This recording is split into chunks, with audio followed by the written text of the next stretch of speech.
In the heart of Africa, there was a village called Ntonso, where the drums always sang and the sun always smiled. There lived an old man named Kwame, who loved to read stories about warriors, flying lions, and magical rivers. "I will become a warrior too," Kwame said, his heart full of dreams. His best friend, Kojo, the palm wine tapper, laughed and said, "But you can't even fight a goat." Kwame made his armor from things around the house.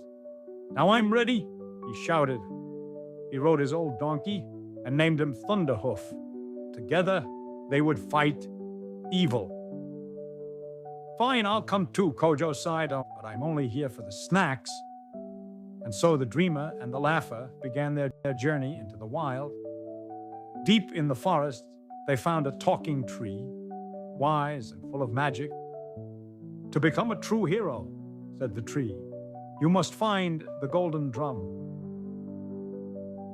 "Where is it?" asked Kwame. "In the caves of Mount Agogo," whispered the tree.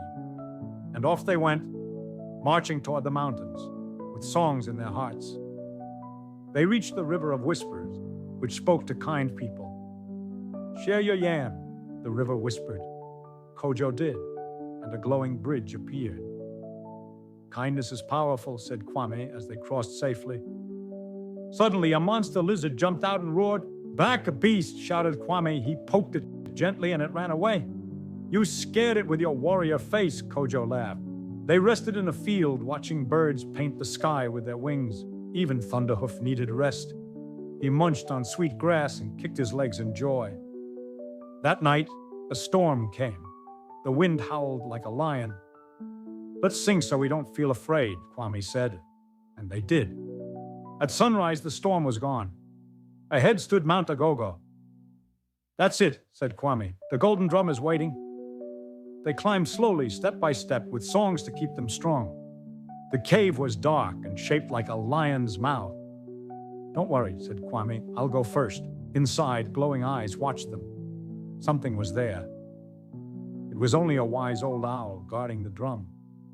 "Only the true-hearted may play the drum," the owl said. Kwame touched the drum gently. It felt warm like sunlight. He played it, and the cave filled with music and light. "You are worthy," the owl whispered and disappeared. Kwame had the golden drum. The village would rejoice. Kojo slipped and spilled yam everywhere. "Even heroes get hungry," he said. They walked home as the sun painted the world orange and gold. Finally, they saw Ntonso again. Home was near. The people ran to them. "You came back," they shouted. "This drum will bring joy and peace," Kwame said. When he played it, everyone began to dance, even the chickens. The chief hugged him. "We called you silly, but you are wise." The children gathered. "Tell us your story, warrior Kwame."